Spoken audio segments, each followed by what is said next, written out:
Excellent. Thank you for Excellent. doing this, Aaron. No, my pleasure. Um, this is Thursday, July 23rd, 2026. Um, and I have with me the Reverend Aaron Rogers, who is the missioner for Black Ministries. Almost. That's almost correct. Why? What's wrong? The canon for ministry now. So that's more than the missioner. Yeah, Oh, that's very. right. It's a big promotion. Yeah. Um, well, we'll get into that. And before we begin, first I want to thank you for doing this. And then secondly, you are, I believe, the youngest member of the clergy that I have sought to record an oral history. And I decided to do it for several reasons. First of all, I know you and I'm impressed with you, but I'm also impressed with your background, Hmm. in which you seem to, more than almost everybody else in the church who's a member of the clergy, to combine your ecclesiastical duties with your commitment to social justice. Hmm. Yeah. So to talk with you today, Aaron, is an affirmation of my confidence that you will continue to grow and have a brilliant life, I'll take it. a great spiritual life, and a life of spiritual depth. Hmm. And I think we are very fortunate to have you sit for this oral history. So tell me about the canon for Black ministries in the Diocese of Southern Ohio. Canon for the title is Canon for Ministry. I am it was an elevation from my previous position, which happened within a year. So it's a very quick elevation. But in that capacity, I oversee all of our most of our missioners. Um, so all of our missioners, which are diocesan staff that handle particular ministries, they fall under me. I am also over deacon formation, um, and I also oversee our camp and conference center, the Proctor Center, um, which has its executive directors and staff, and then I also oversee most of our diocesan community partnerships. So when we partner with external organizations, um, mostly locally, kind of in the Cincinnati area, I'll oversee that. And then I get to serve as like the ministry support for our reparations task. Well, actually, our reparations commission, I should say now. Uh, our Commission on Reparative Justice is the official name, and I also, want to talk to you about that later. yeah, you should. A lot of it came from my time at VTS, and then also our uh, our new immigration task force. I support that one as well as a variety of other smaller grants that our diocese gives out. Now, you said when you support it, does it mean that you work with and support the work of parishes in the diocese? Right. So when we set those up, our ministry, we call them ministry liaisons, really convene those spaces to help develop leaders in our diocese to be able to kind of carry on the work of those ministries. Hmm. And so we have a variety of ministries like that. Like we have a beloved community commission that Miriam also kind of serves as the ministry liaison to. But yeah, I convene those things. I help organize most of those stuff, and I help develop the leaders who lead those projects or ministries. And are you physically located in Cincinnati? Yep, Do you like living in Cincinnati? I do. There's a charm to it. It's a great American city, but also a city that, for this particular time, I think has a very important witness to give. It sits on the Ohio River, which is Yes. um, a huge part of like the Underground Railroad kind of story. Beloved. Yeah. And so our diocesan offices sits right next to the cathedral, but also not so far from the Freedom Center that encapsulate all of that timeless wisdom around what people learned in the Underground Railroad. And I think that's, serendipitous. Um, I want to tell you about another Episcopalian Hmm. who is from Cincinnati and whose father was the first black mayor of Cincinnati, Oh yeah. Ted Berry. Hmm. Ted Berry had two daughters. Ted and Johnny Mayberry had two daughters. One was Gail, my friend, Gail Berry West, the widow of former Secretary Togo West, Yeah. and her sister, now deceased, Faith, who was a highly regarded biographer of Langston Hughes. Faith and Gail is now 80.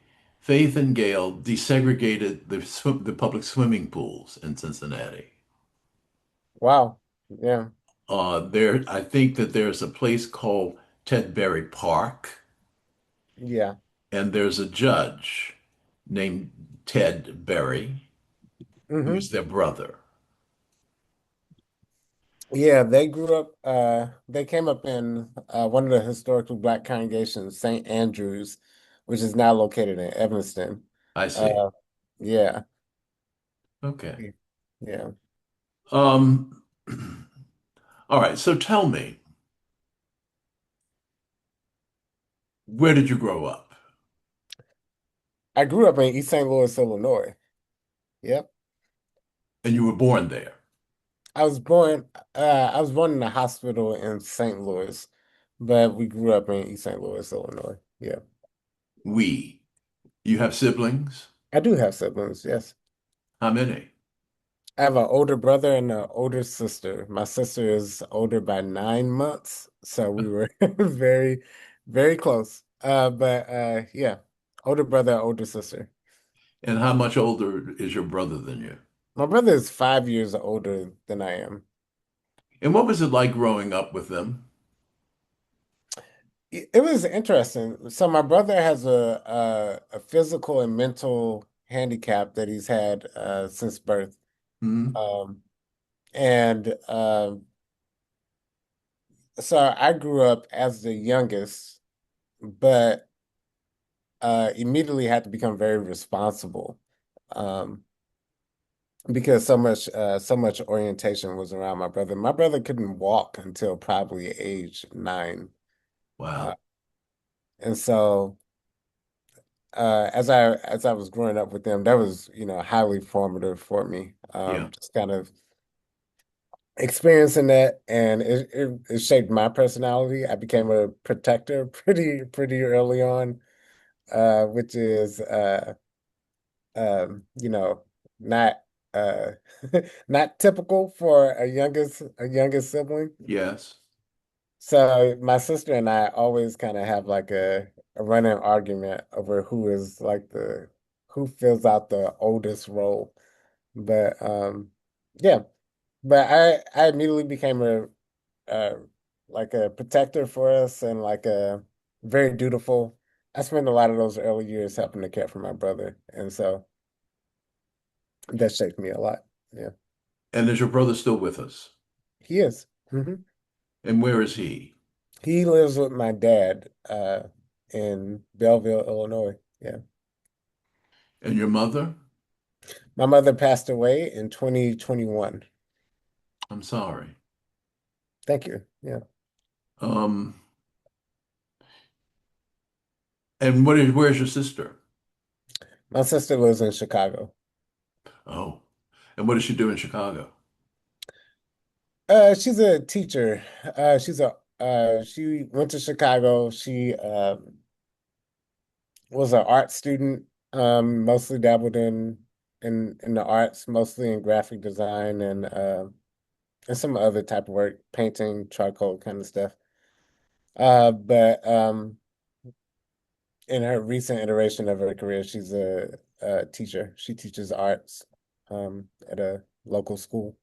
Hmm. And what does your brother do?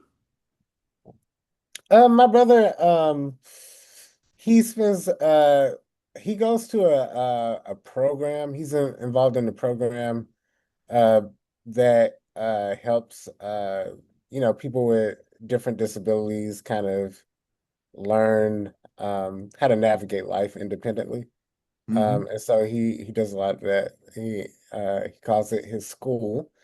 But he outside of that, he works for a local coffee company that so he works every other weekend. He helps uh distribute coffee at they have like an open market, farmers Hmm. market, Hmm. and every weekend he goes out, helps give out coffee at the farmers market. Are the three of you close?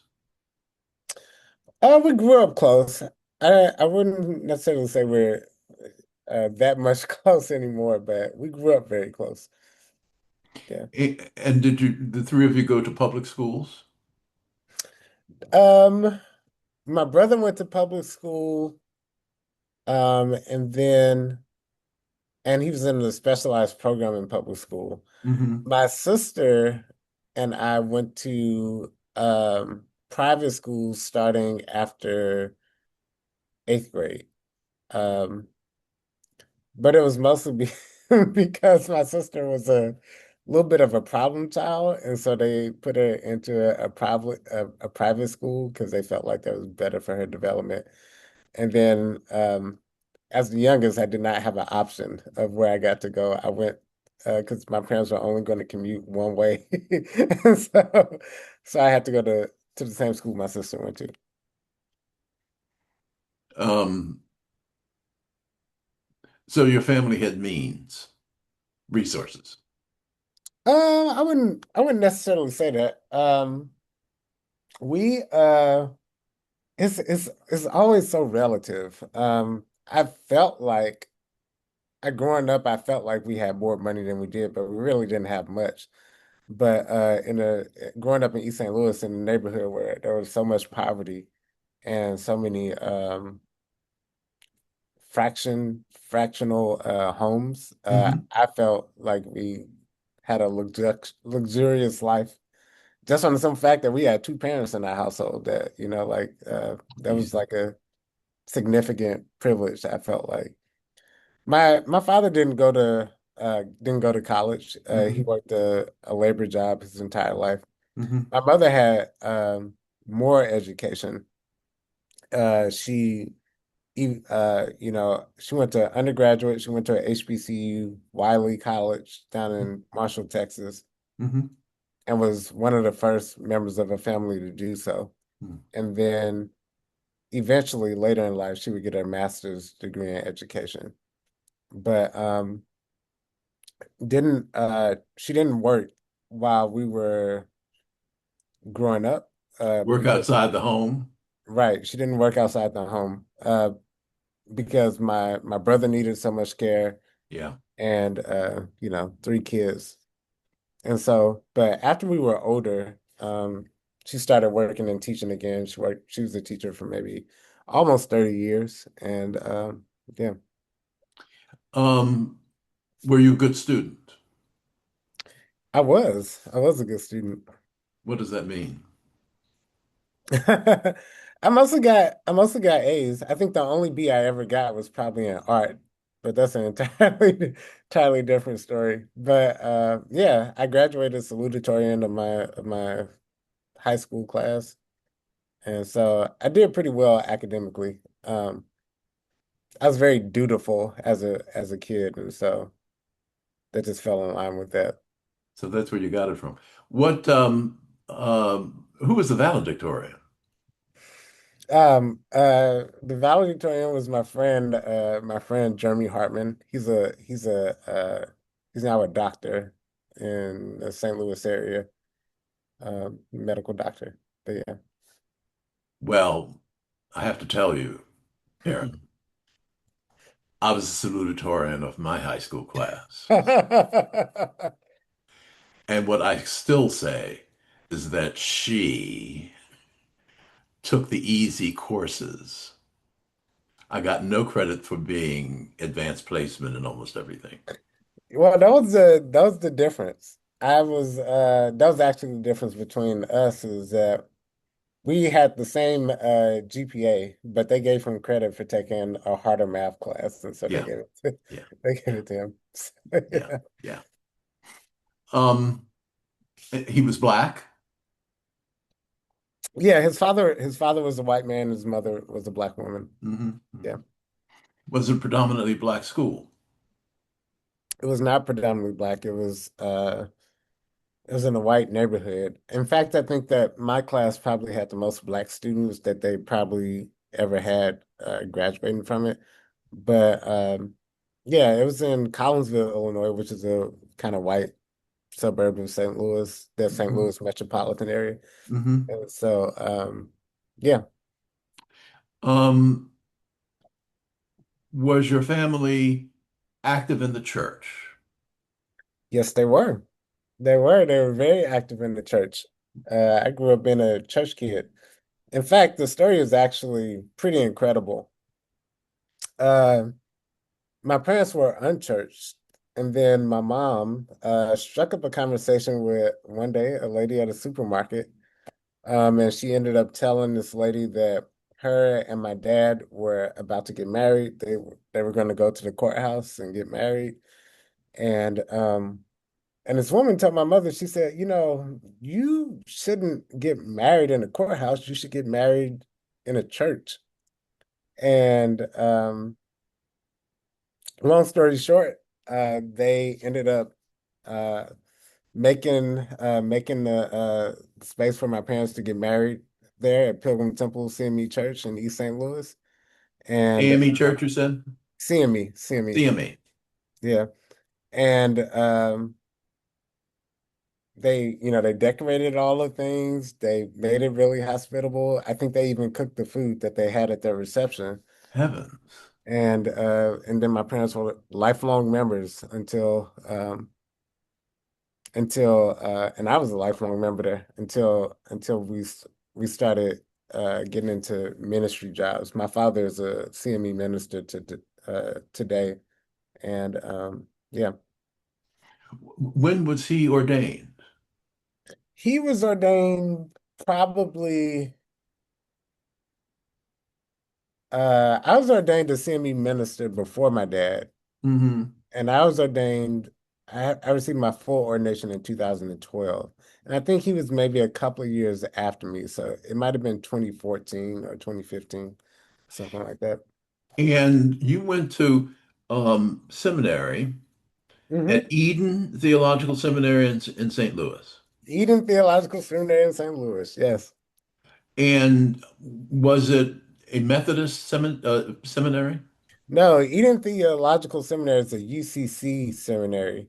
Hmm. Uh, a smaller seminary to I think is other UCC counterparts, and so Union is the biggest, was the biggest UCC seminary, and then Chicago Theological Seminary in Chicago is also a UCC seminary, I see.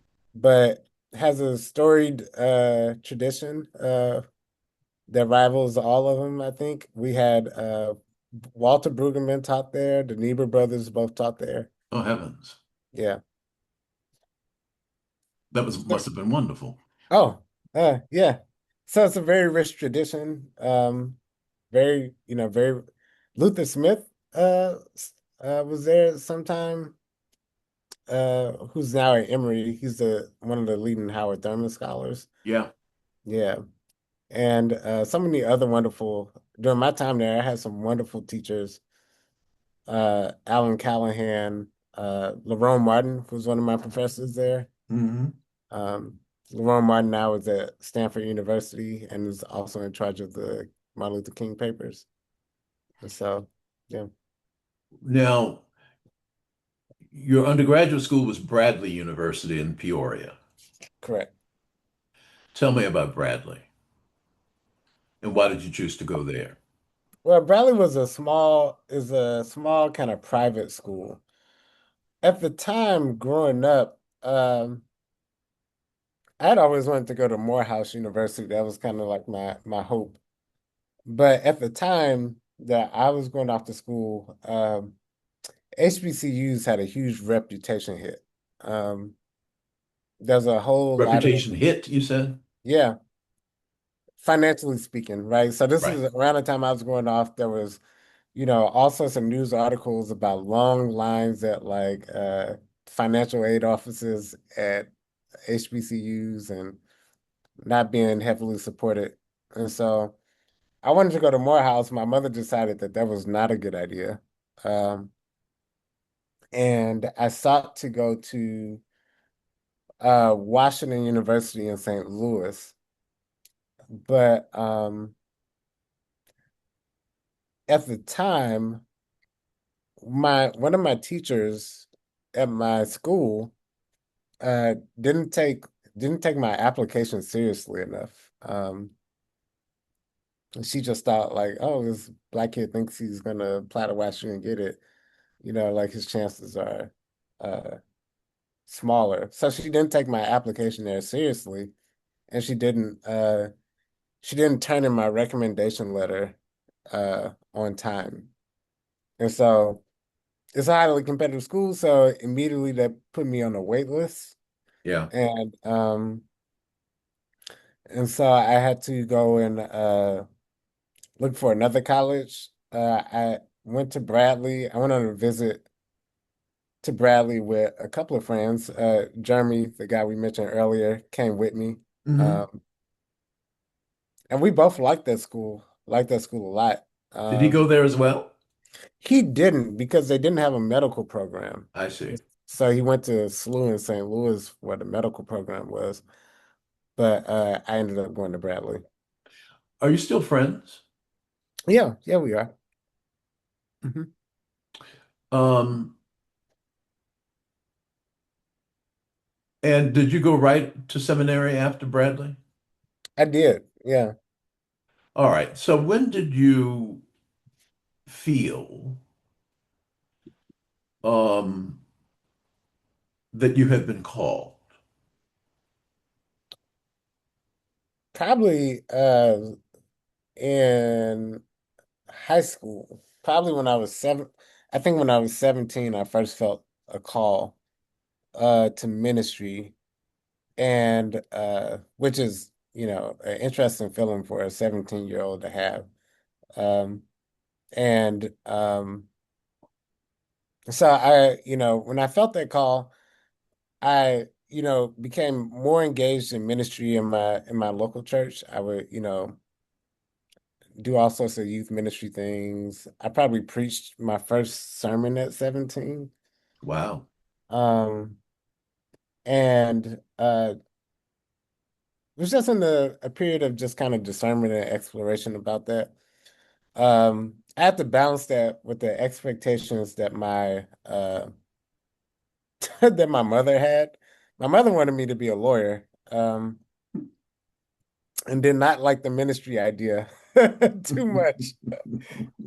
And so uh by the time that I kind of spent and throughout my college years, I would drive back and forth. I would go back to church in my local town, and I would do ministry thing on the weekends and go back up to college. And then by the time I graduated college, I knew I had a choice that I could either apply for I could either apply to law school or go to uh or apply to seminary. And I had interned at a law firm and my experience wasn't that great. Shocking, I know. Well, the I think I was in the wrong law. No. Yeah, I had a deep call for justice, but the law firm that I was working at was for like they were insurance lawyers, Yeah, and they defended corporations against families, and so yeah. so it didn't really match my call to justice. So Aaron, as I say to people, particularly people who want to go to work in a law firm, yeah, that law firms are made for law partners, yeah. and everybody else is a servant. So I would not have, if you had spoken to me, I would not have recommended that you go work in a law firm. But I Yeah. guess you had to get it out of your system. Hmm? I guess. Yeah. Yeah. So you were strong academically at Bradley. I think my my first year I was very strong academically. My second year I wasn't because at that time that's when the I started to really kind of start understanding like some of the deficiencies of the environment in which I came out of. Um we didn't have great we didn't even though we went to a private school, we didn't have really good education systems and that sort of thing. Hmm. Um and and I grew up in East St. Louis. The education system isn't great there. Even till this day, it's not great. There's Yeah. an article that just came out about them losing federal funding because they aren't like being like the markets. And so my first year, I got by on strictly talent, precociousness. But I didn't have the discipline of a student at that point. And so my second year that kind of started showing up, especially as I started to work as well. Yeah. And so just like the time management, balancing those things out, having the discipline of the student are all things that I had to learn in college. I didn't come into college with those. Mhm. And so there was a significant dip my second year. And then by my third and fourth years, I moved back up to the type of thing you would expect. Yeah. Um,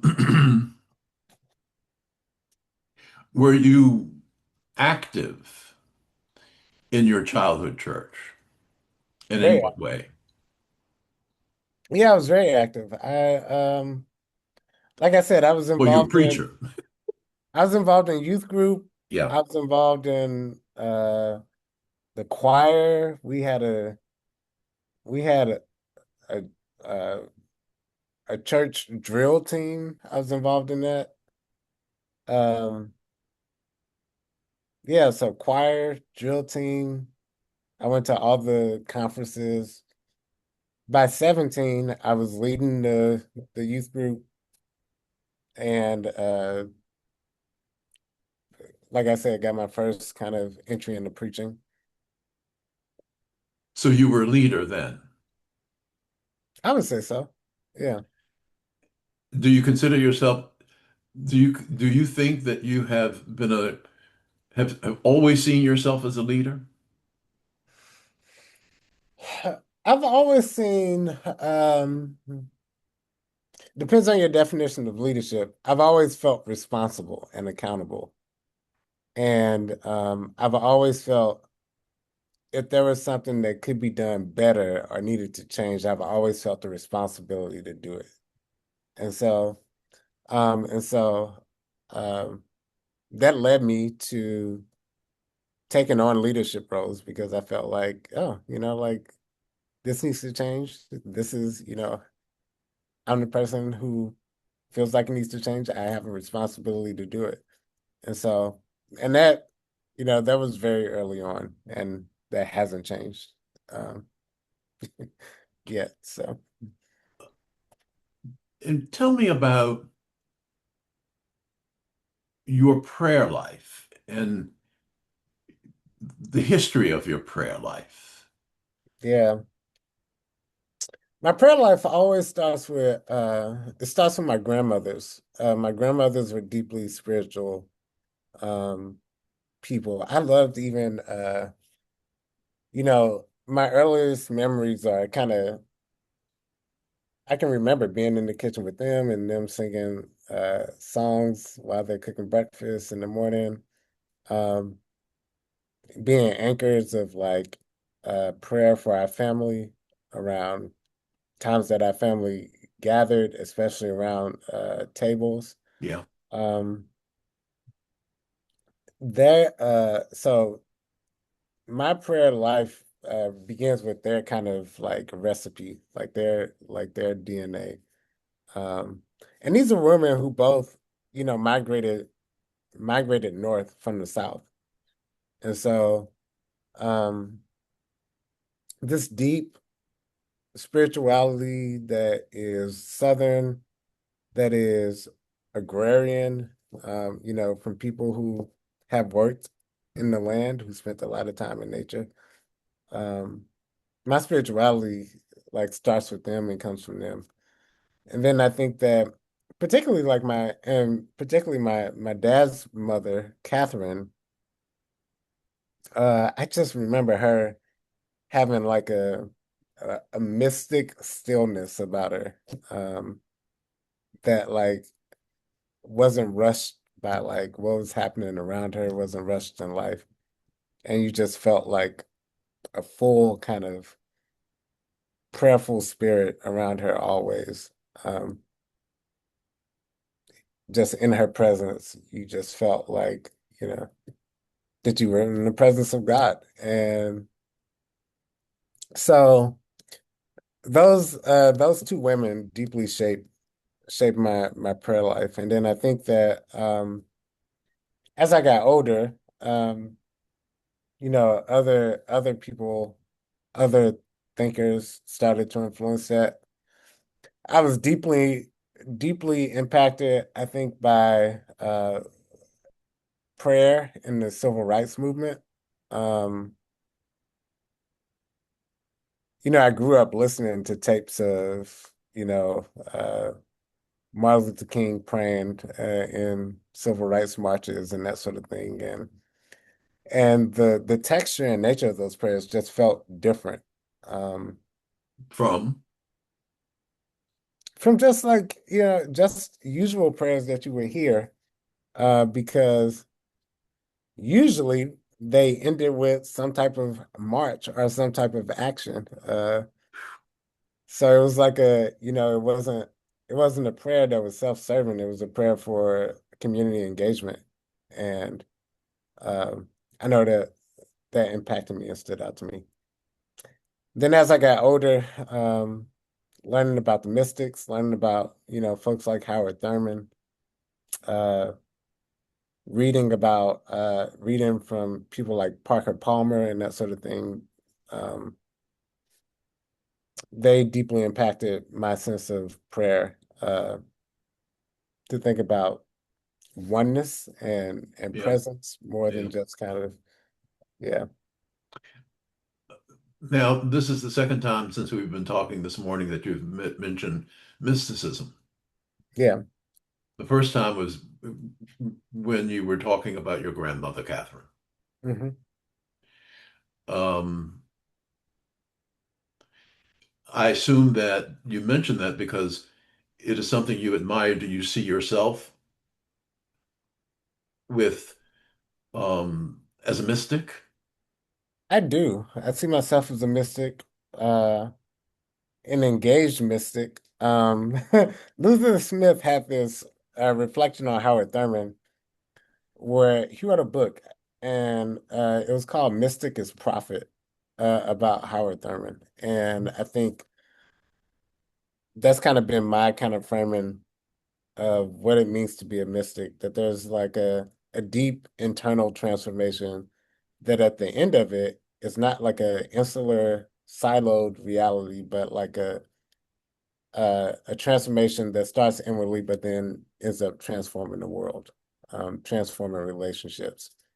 And so And I'm a mystic in that way. Yeah. how is your mysticism expressed today, and how does it inform your spiritual life, well, your life today? Yeah.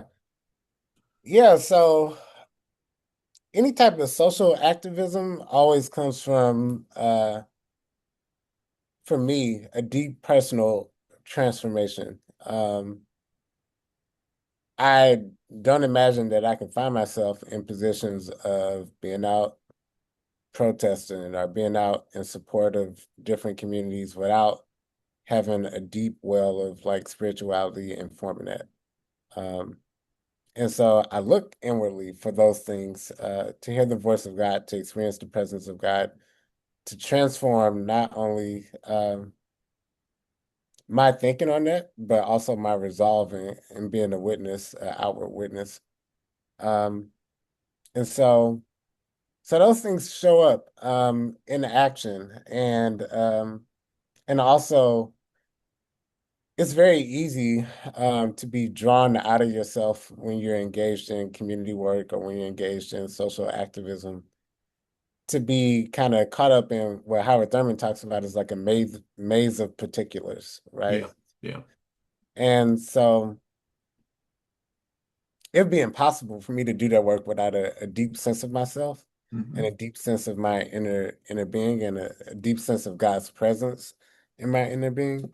Hmm. And so I go out into the world with a feeling, with a sense of wholeness, with a sense of the presence of God in me that allows me to be present in community. Um, yeah. A few seconds ago, you mentioned you used the term transformation. Hmm. Can you tell me more about that transformation? From what? Oh, from from everything, from uh self-interest to community interest, from feeble notions of power to spirit-led power, from a deep anxiety about the world to a sense of resolve in not your purpose, but whatever God's purpose is for the world. I think about some of those old civil rights videos where you saw people integrating lunch counters and like people were pouring things on their head and spitting on them and shoving them. And the images, and I think Baldwin talks about this in one of his essays, but like the transfixed image that you see on the faces of people who are enduring that is otherworldly. It's like a deep transformative thing that has happened to where it's not like an escapism, but it's certainly a sense that the presence that is there now is divine and not so much that God's will through their will is transforming the world and like, and it's bigger than all the kind of evil set against it. Um, and that's what, transformation is, yeah. And that's the image that came to mind for me when I think about the word transformation. I also Mhm. think about I'm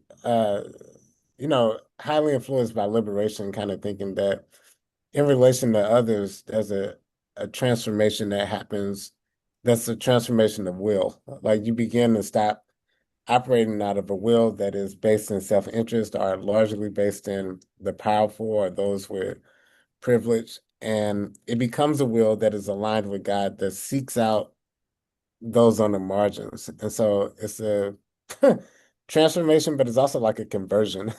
Conversion, maybe the operative word. Conversion Yeah. to a belief in. Well, not my will, but thine, right? Okay. Like, yeah. Um, you know, I spent some time thinking about the notion of nonviolent direct action. Mm, Um, and without um, the kind of transformation that you have just been talking about, um, I think some of the nonviolent direct action um, postures that you mentioned would not have as much meaning. yeah. My brother, in the summer of 1963, he was 15, I was 13, engaged in protests in Richmond to desegregate various and sundry public facilities Mm, as a part of his membership in the NAACP youth group. And they did nonviolent direct action training. And the reason I always say direct action is because I don't want people to believe that it's turning the other cheek. It isn't. The way my brother described it is that when you react non-violently, as those students did sitting at the lunch counters, it becomes a weapon. Your attackers hmm are changed. Yeah. You think that's right? Oh, yeah. I would agree with that. I would add to it and say that I was reading an article, maybe I was watching a video of Neil deGrasse Tyson, Yeah, the yeah, astrophysicist, yeah. and he was talking about how there's like how in our kind of cycle of consumption in the world, um animals feed off of other animals to get the energy that they need, etc. And he talked about if it was a closed system, it would just be a system of cannibalism that would extinguish itself. Hmm. But he talked about the miraculous nature of our system is that it doesn't begin with this sort of cannibalistic ingestion of like things, but it actually begins in a different source. So the food that we eat, ultimately, if you go down to the foundation of it, begins with uh not an animal source, but it begins with a light source, right? The animals that we eat plants, and plants get their energy from the sun.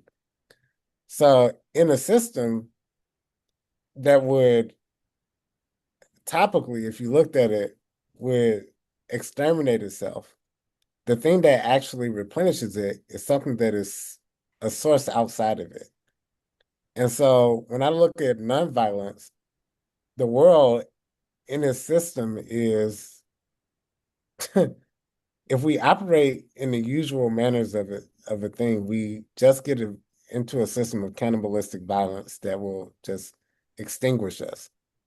And it requires input from another source in order to reset the world, to make things sustainable, to offer the prospect of life.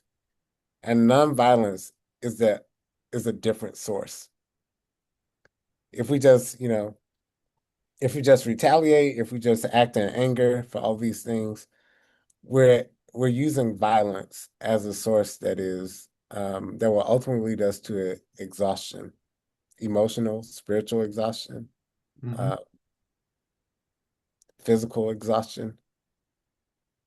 But if our source can come from somewhere else, and you name that source whatever you want, you can name it love, you can name it um, something else. But Well, it certainly is a reflection of God's love. of course, yeah, The food chain. yeah. I've been on safari,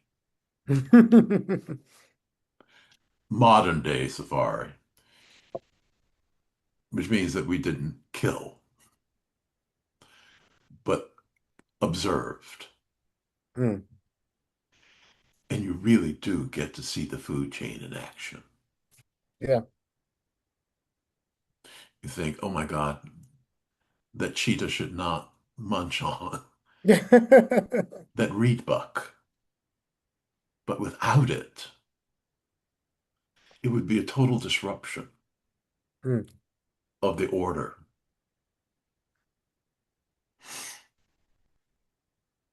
I'll tell you another thing. When I studied systematic theology at VTS, there were several astrophysicists in my class. oh, really? Yes. And we spent a lot of time in discussion about the ordered universe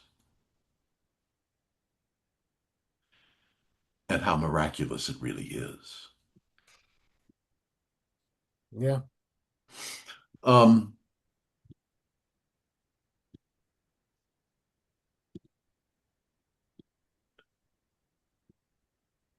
what was your first, what did you first do when you left, when you graduated from seminary in 2012? So when I graduated from seminary, so at the time I was a CME clergy person, Yes. um, which in Methodist traditions, you begin ministry while you're in seminary, rather than like officially thinking after Hmm. you're out of seminary.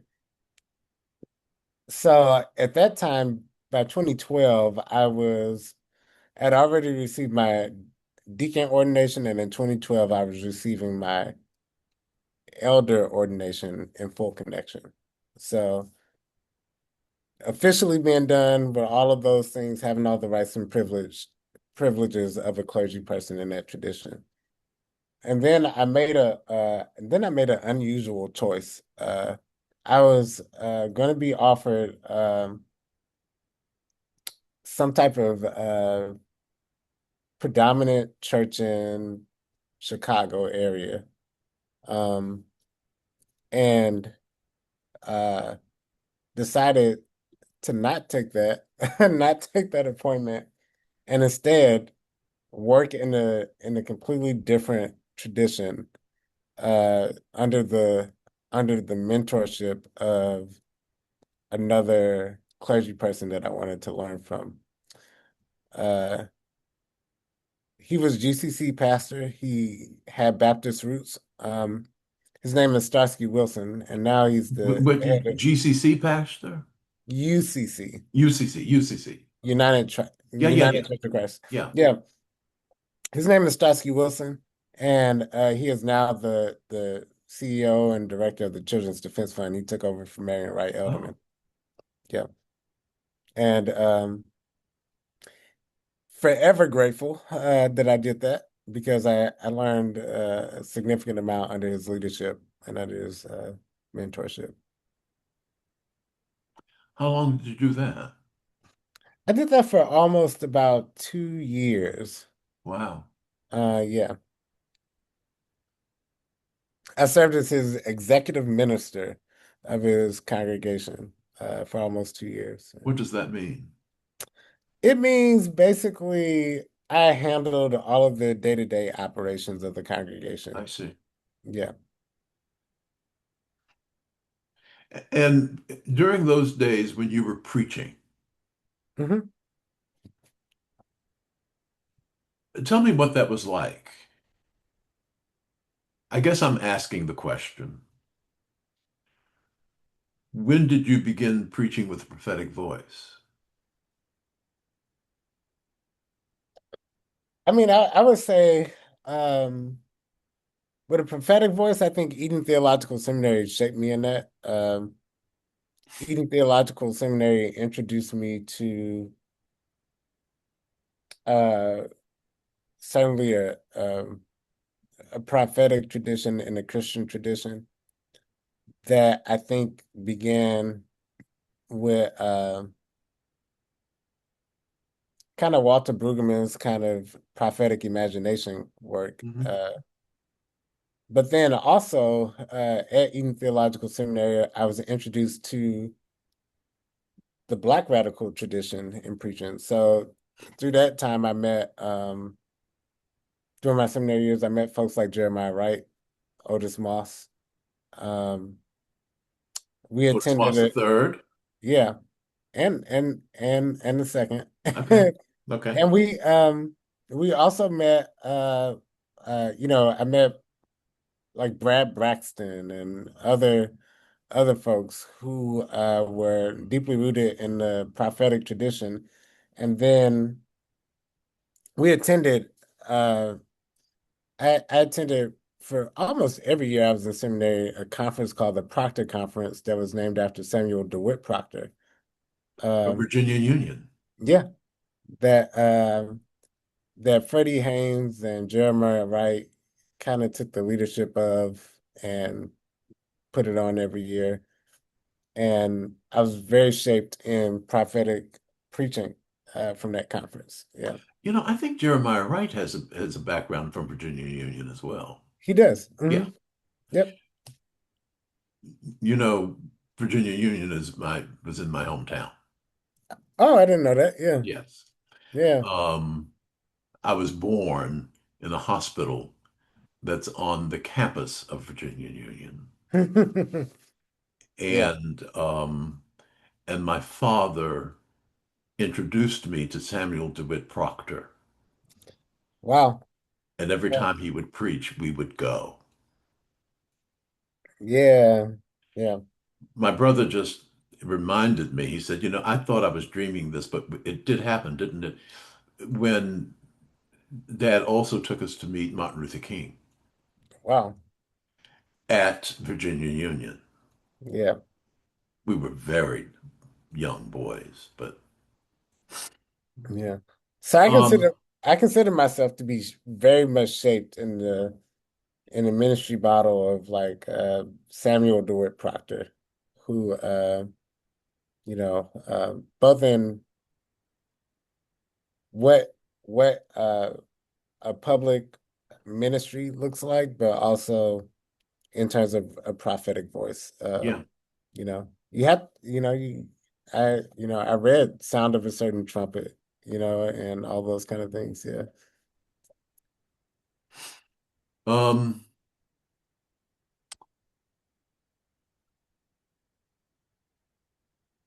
what happened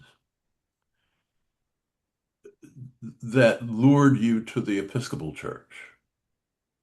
Mm.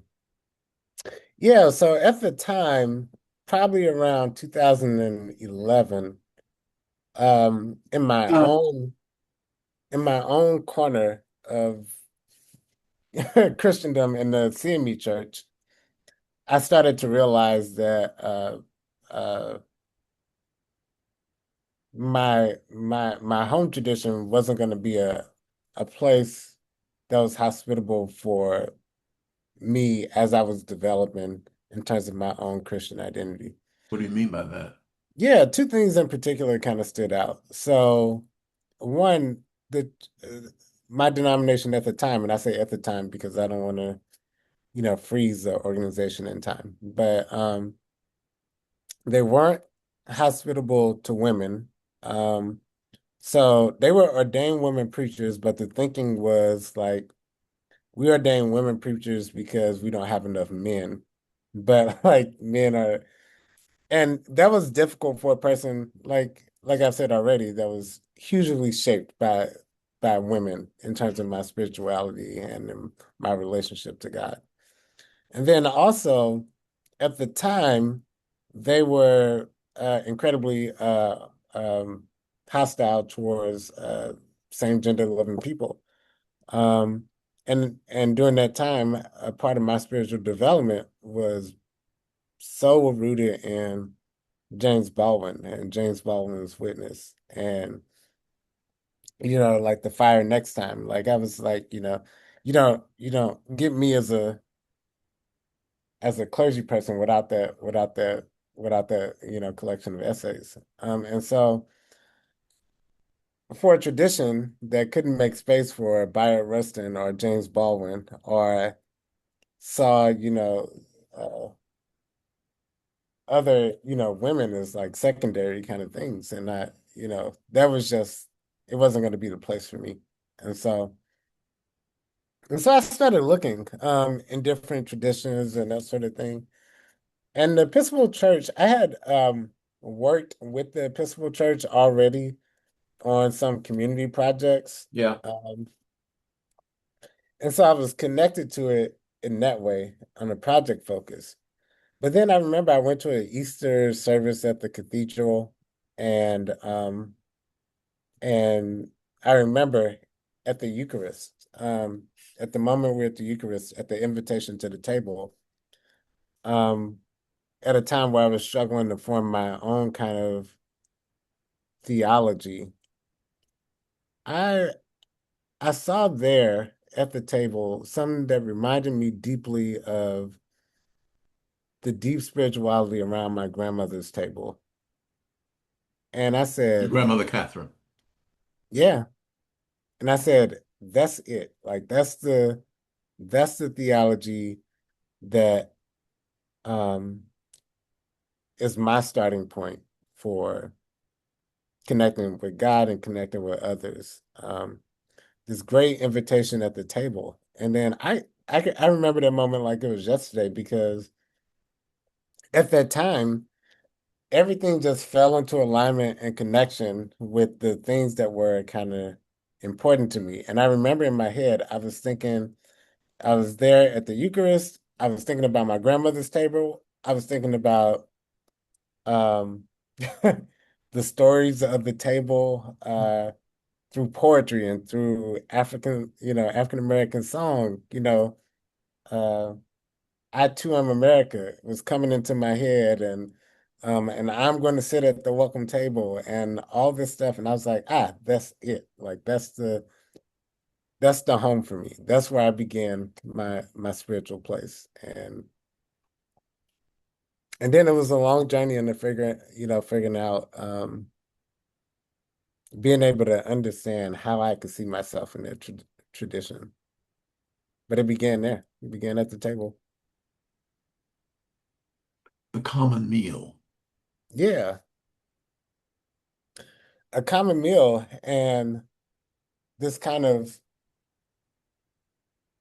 upsetting of like the notions of who's invited to the table and the human dignity that's present in the invitation that all people are welcomed. In the old days, Aaron, um, it was quite a profound experience when at the altar, the celebrant would say to you, to each of us, remember that Christ died for you. Feed on him in your heart with faith, with And thanksgiving, Thanksgiving. Yeah. and Mhm. be grateful, Mhm. as opposed to the body of Christ, the bread of heaven. Move on out. You know what I mean? Yeah, Did you enjoy the liturgy? I did. I did enjoy the liturgy.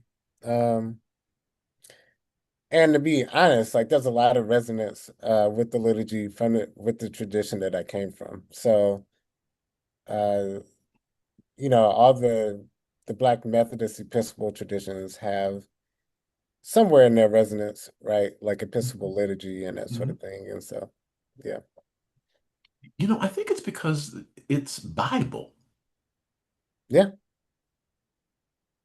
that unites us liturgically. Mm.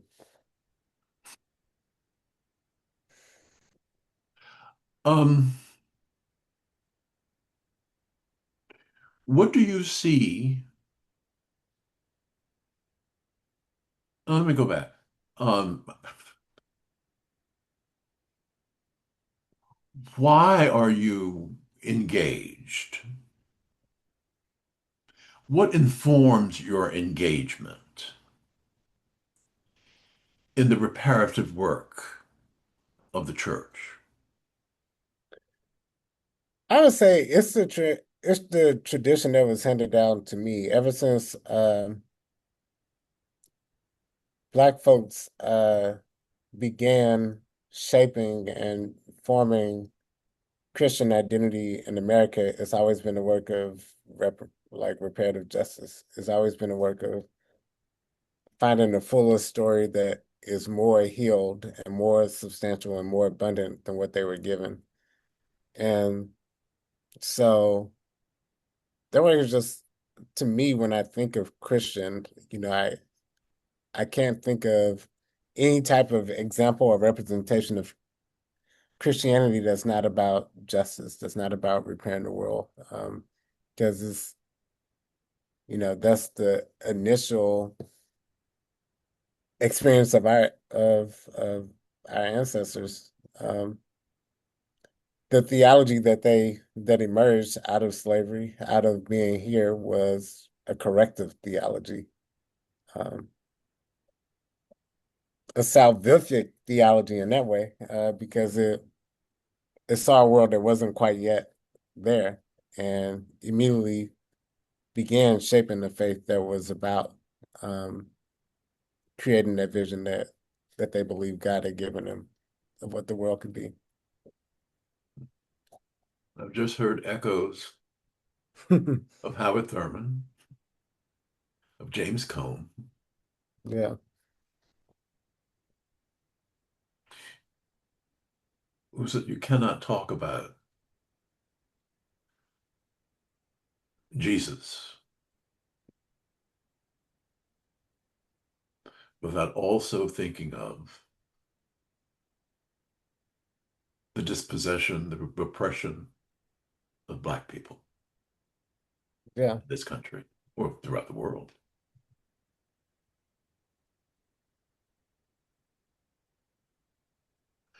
What, how did you get to know that you wanted to be anglicized? That I wanted to be Yeah, anglicized. whether you wanted to go to Virginia Theological Seminary to be dipped in Anglican waters and coated in the Anglican tradition. I have two thoughts about that. I think Hmm. that it was important for me to learn the language, to be conversant in the language, Why? the Episcopal tradition. Um, and luckily enough, I have phenomenal teachers that were able to kind of do that wonderfully.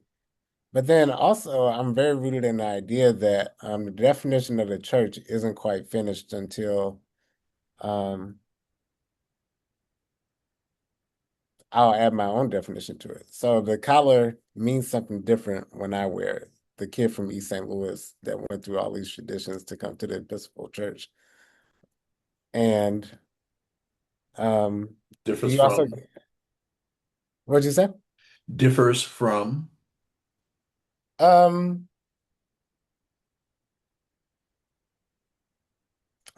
whatever we consider to be normative before I arrived or before other people who represent different kind of spaces and understandings arrive. I think about like the ordination of women in the church. And we had like a conception of what it meant to be Episcopal, what it meant to be an Episcopal priest. And then the very moment that a woman preaches the gospel, um, presides over a liturgy, that definition immediately changes. And for so many of us, like it's the same story. There'll be people who'll look at me and never see themselves in the church until they have seen me in the collar. Yes. And and in that way, we get to craft the Anglican tradition. We get to add to the definition. And and so I look at those, formative years at VTS as both a formation for me, but also in some ways a formation for the church. And in that mutuality, we'll both be transformed and hopefully we're better for it. So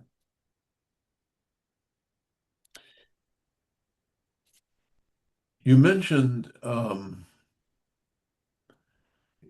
you wrote it or you said it earlier. I can't remember which.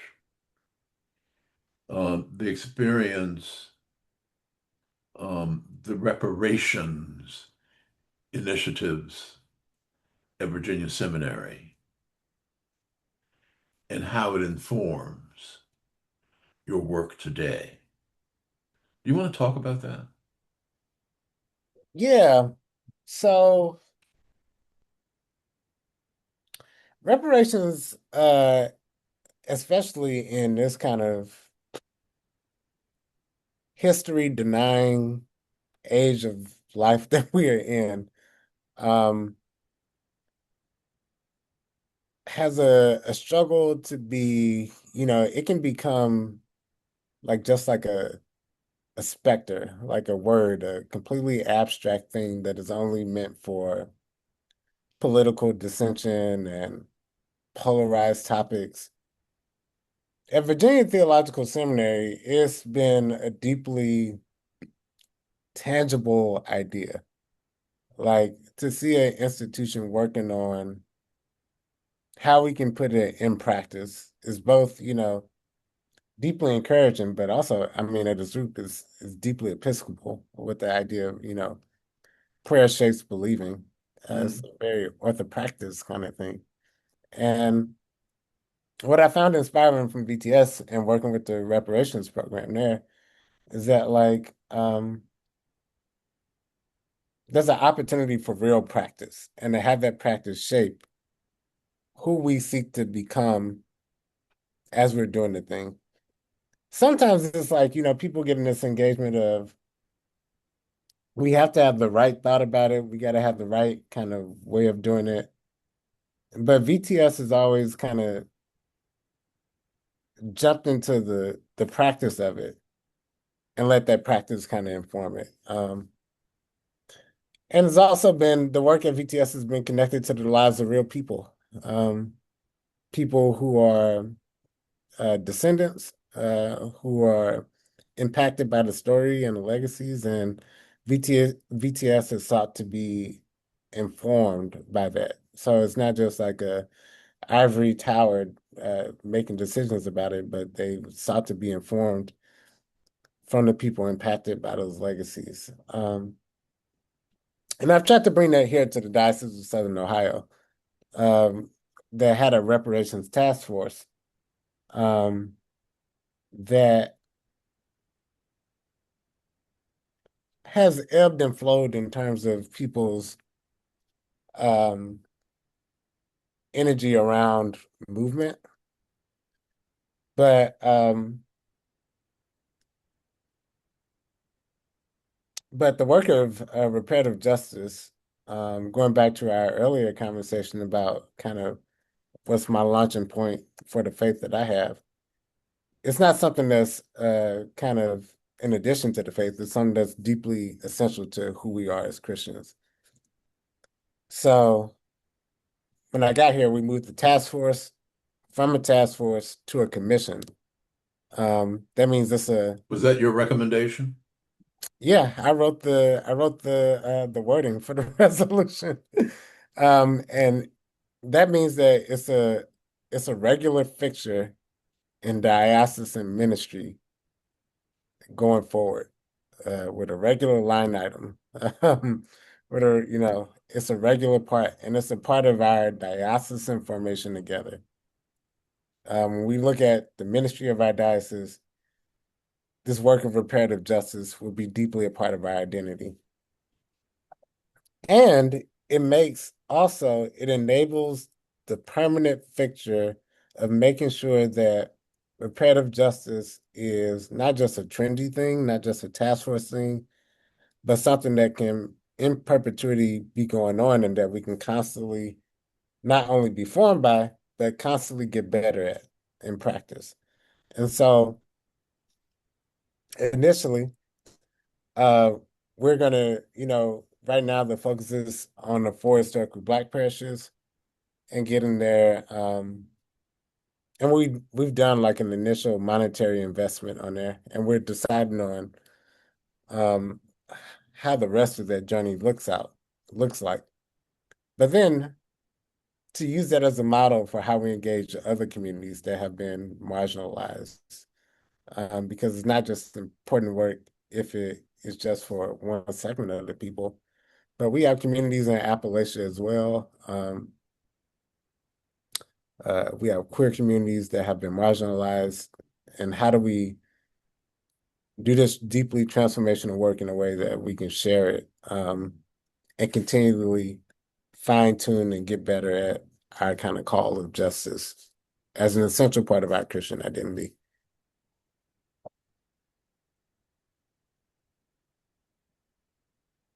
What has the resistance been like? Um, so when I proposed this resolution to turn it from a task force to a commission, somebody spoke out against it at the convention. Shocking, I know. Yeah, very passionately. Uh, and the general sentiment was, haven't we done enough already? And um, Say that to me again. yeah, the general sentiment of this person's resistance was, haven't we done enough already? And um, and Did why are that we person still talking explain about that? it? Yeah, He explained it? yeah, yeah. He's like, why are we still talking about it? Haven't we done enough already? Um, why are we still talking about slavery and all this kind of thing? And yeah, and so there's also that operates as this idea of like a race like blindness. That if we can just like not see race, like that somehow will get rid of our problems. Erase the differences. Yeah. And so that's the typical type of resistance that I see. Um,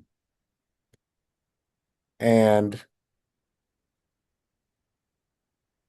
I go back and say like, the stories are important. The memory is important. Um, because we are living in those memories. We're living in those stories now. And, It's part of who we are.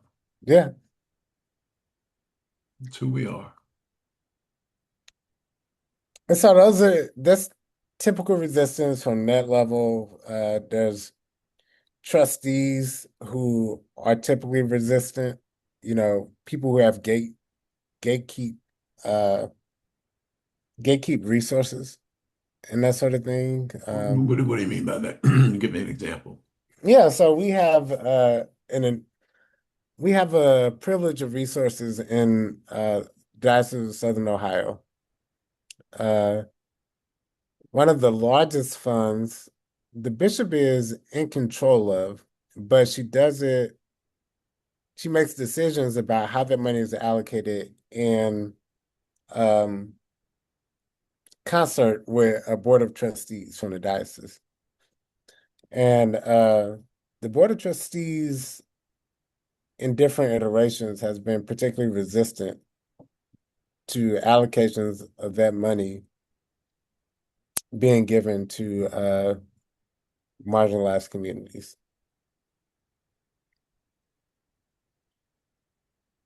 particularly in the framework around reparations. Yeah. One of the aspects of the VTS endeavor um, that is a theory of mine, and that is that if Ian Markham had been Native American, a part of not raised, had been raised and born and raised here in America, Yeah. that he would not have felt the freedom to pursue the reparative work. Mm,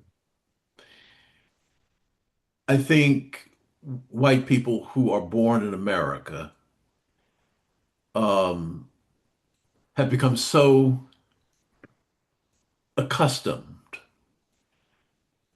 to resistance, guilt, and all of that expresses itself in a way that a non-American white person does not have. It's easier for him. mm, And he said to me, well, England has not been um, a paragon of righteousness. And I said, that's not the point, Ian. Race relations in America is a horse of a totally different color. yeah. I said, you have none of that because you didn't live with it day in and day out, from birth to adulthood. Yeah.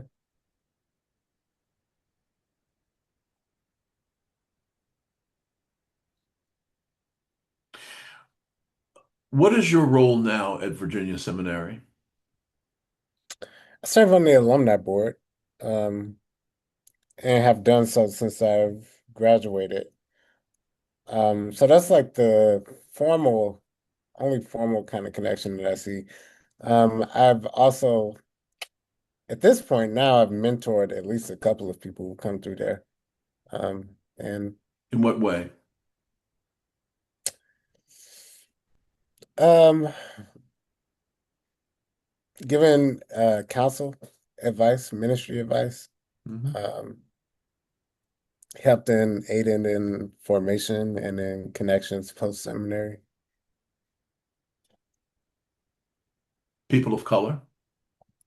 Yeah, people of color and people not of color. Yeah. Oh, yeah,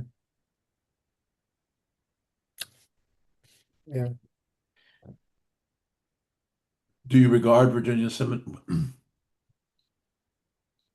What do you see as the seminaries, as our at Virginia Seminary's challenges in the near term? Um, there are a lot of challenges. I mean, particularly around the Virginia Theological Seminary is about to undergo a significant transition in terms of thinking about who will be his next dean. Yes. Um, and also a significant challenge in the transition of the leadership staff from the Lifelong Learning Center. I think that's a very important part of the next iteration about what happens to Virginia Theological Seminary. Because those things are crucial. I think that in terms of like its aims of having of its aims and its mission and its commitment to diversity and its unique kind of commitment to ecumenism. All that stuff is critically important for the next iteration of the seminary as things are shifting around and as the world is changing. Um, Being a residential seminary is like a unique kind of iteration of seminary life nowadays. When so many seminaries have either closed or have gone to online formats. That means that Virginia Theological Seminary is unique, but also like unique not only in its kind of structure and example, but unique in the type of formation that's available to happen on this grounds. And so I think that it's important that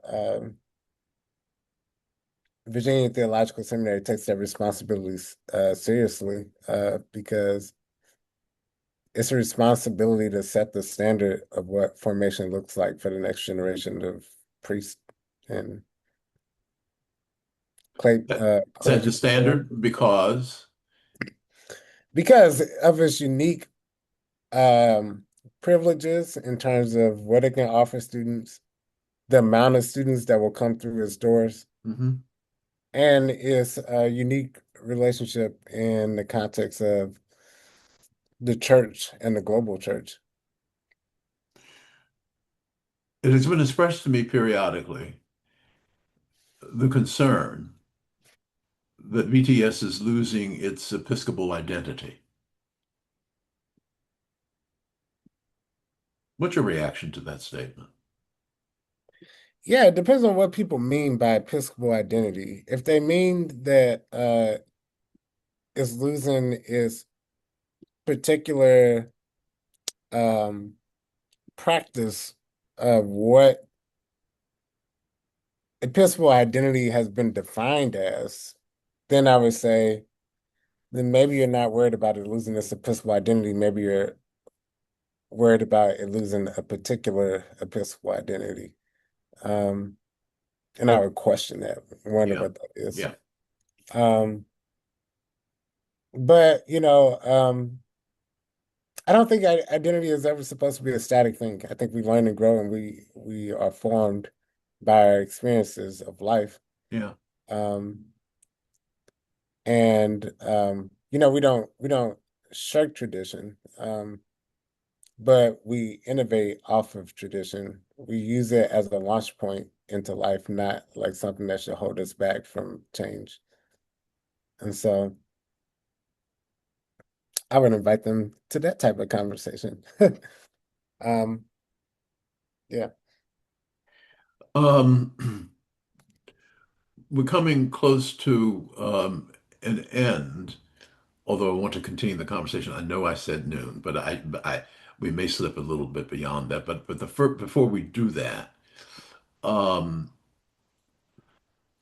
I always ask this question. Is there anything that you were prepared to talk about or you expected me to ask that I did not and that you want to put on the record? Um,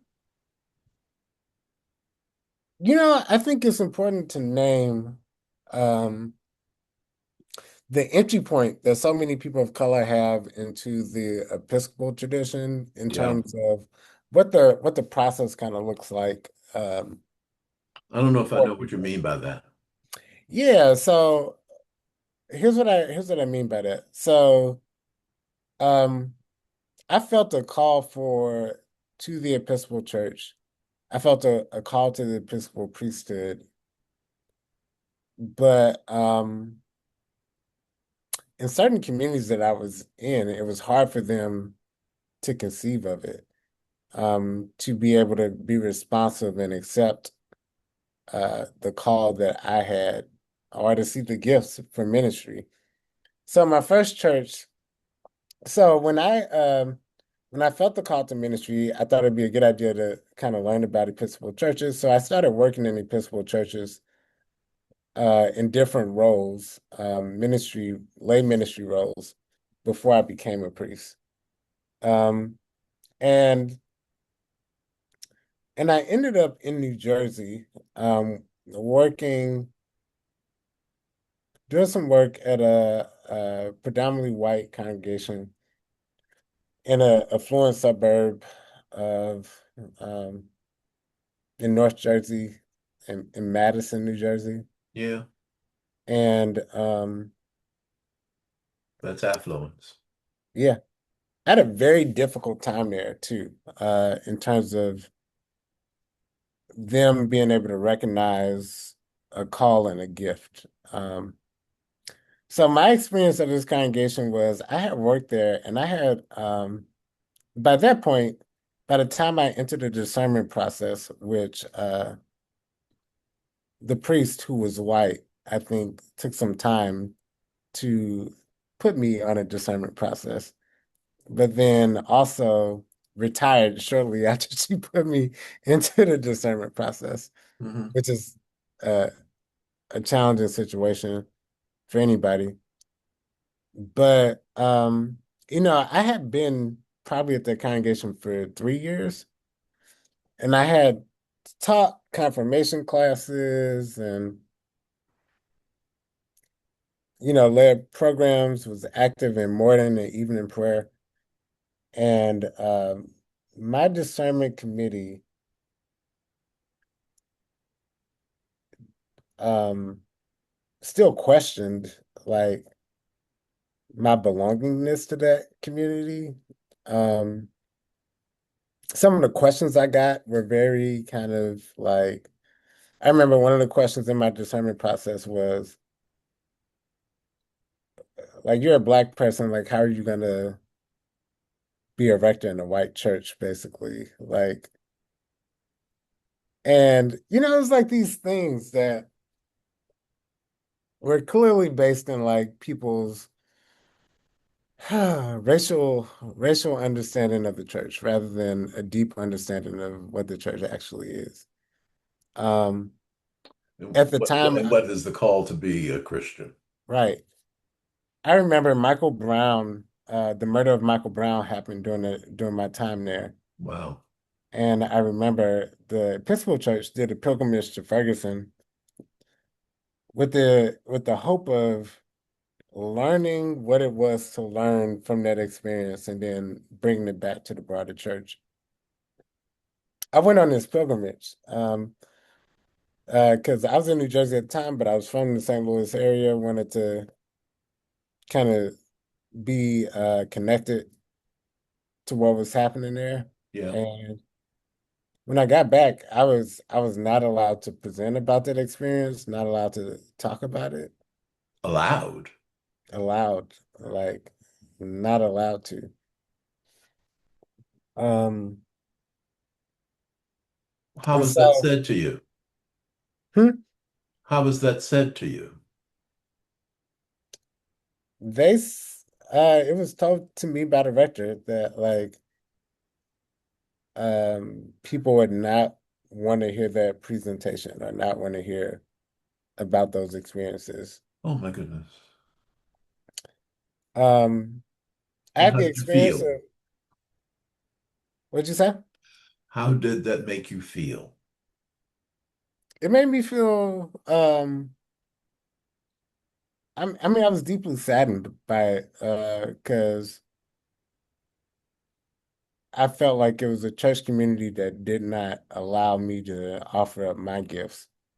And you know, and what was deeply becoming formational to my identity as a priest, they would not allow me to offer that there. Um, I also remember that after 3 years of being a member of that congregation, one day I walked into the congregation to lead like a confirmation class session, Yeah. and somebody stopped me at the door. This is after 3 years of being there. Somebody stopped me at the door and asked if I was coming to get food. Oh, And so, oh, so, and my, so, needless to say, and that was my initial discernment for a priesthood. That was the place that I was doing my initial discernment for priesthood. And so, after going through some initial time, the discernment committee decided not to put me, well, they were saying they wanted me to wait an additional year to continue with the process to prove things to them that I had already proven in my 3 years of being there. Yeah. And I had to make the decision that I didn't trust them any longer with my discernment. And so, ironically, I left there and then went to work at Riverside Church in New York. Yeah. Um, so just like the feeling of knowing that I had a clear call for ministry and I had gifts that one of the historic churches in New York could recognize and appreciate, while this congregation in North Jersey couldn't. It was just like a deep moment. And at that time, I didn't know I would go back to the Episcopal Church. I didn't foresee it. I thought I would, you know, work at Riverside and go work in some other denomination. And but uh, but luckily enough, I was able to make it back to the Episcopal Church in a strange way. What do you mean by that? Strange. Yeah, so I went back to, so I left New York and went back home because this is about 2018. So if you remember, I said my mom passed in 2021. 2018 Yes, was when we knew she was really sick. I see. So I went back to be around my mom, Mhm. and I was working for a foundation at the time. Um and uh a friend who was the rector at a local Episcopal church asked me to if I wanted to just join his rota and preach. And I was like, oh, yeah, sure, why not? And in joining his rota, the congregation decided that they wanted me as a regular fixture in their congregation. They crafted an associate position and they offered it to me. And so I was working in the Episcopal Church as an associate, having not been ordained like a priest Hmm. Hmm. yet in that tradition. Hmm. And where was this? This is at Trinity Episcopal Church in St. Louis, in the Central West End Okay. neighborhood of St. Louis. Hmm. And Back home. back home. And yeah, and then that began after doing that ministry for about 2 years, and feeling deep affirmation in the calling and that sort of stuff. I decided to go ahead and make it official and become an Episcopal priest.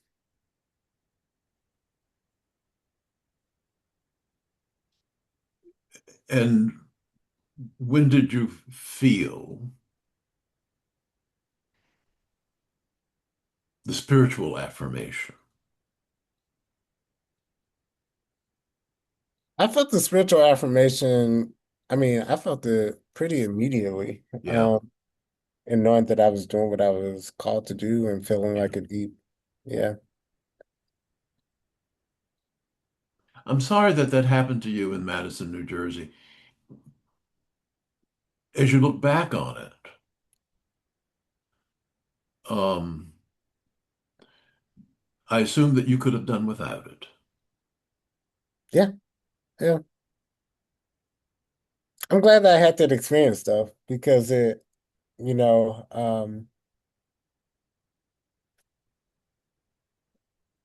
I think that one, it gave me a fuller picture of the Episcopal Church and what it was to experience in the Episcopal Church. But also,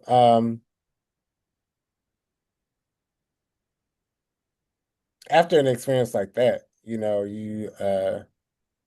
like you said, I could have left the Episcopal Church.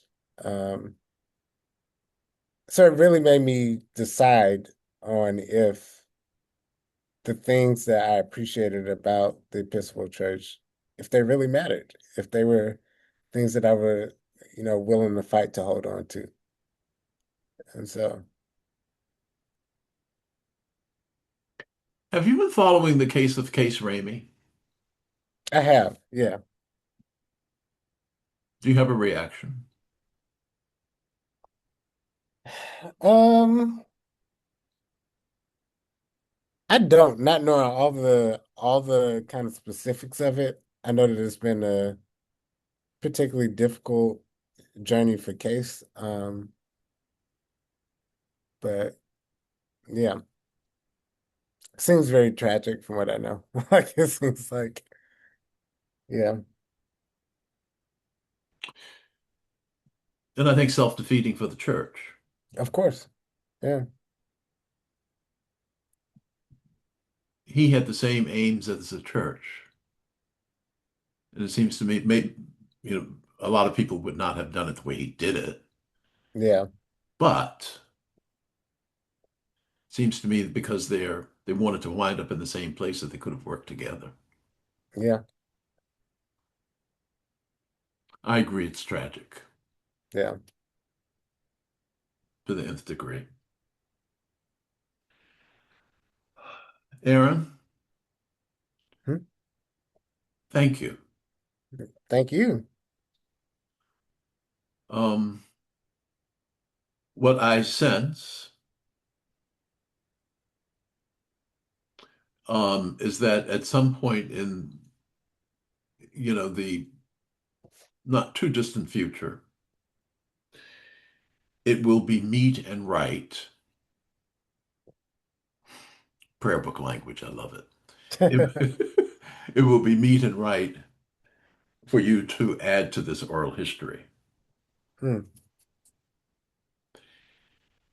As people like to say, I'm not so sure that's a good theology, but people like that, God isn't through with you yet. I like to think so. Yeah. And that you will continue to have much to say. It will be fascinating to watch the outward signs of your inner evolution.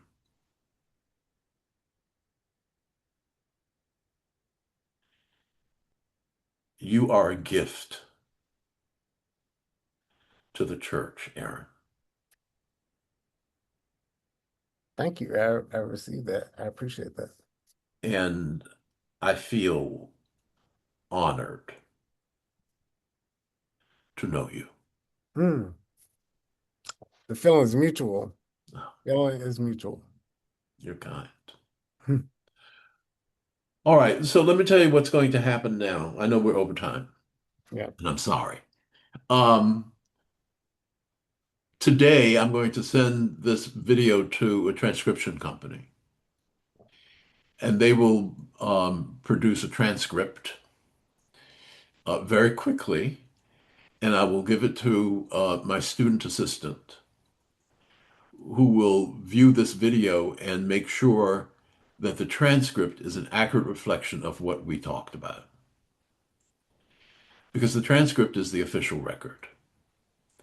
If you would like to, we're more than happy to send the transcript to you for approval. Most people choose not to do it, but it's yours if you'd like to do that. Hmm. And I will let you know when the transcript is ready. And the transcript and the video will be a part of the collection of the African American Episcopal Historical Collection at Virginia Theological Seminary. Hmm. Now, I have one thing to tell you, some news. Yeah, Ian sure. doesn't know about this yet, nor does Joe Thompson. Oh, wow. Um, but Miss Willie Pearl Mackey, who was the secretary for the Southern Christian Leadership Conference Hmm. and who typed up the drafts of the 1963 letter from her Birmingham jail, has decided on her own that she wants to donate her papers to the AAEHC at VTS. Oh, that's incredible. Phenomenal. Yeah, yeah. All right, Aaron. Thank you again. No, thank you. God bless you. God bless you. Take care of yourself. I will. You too. Bye bye. Bye.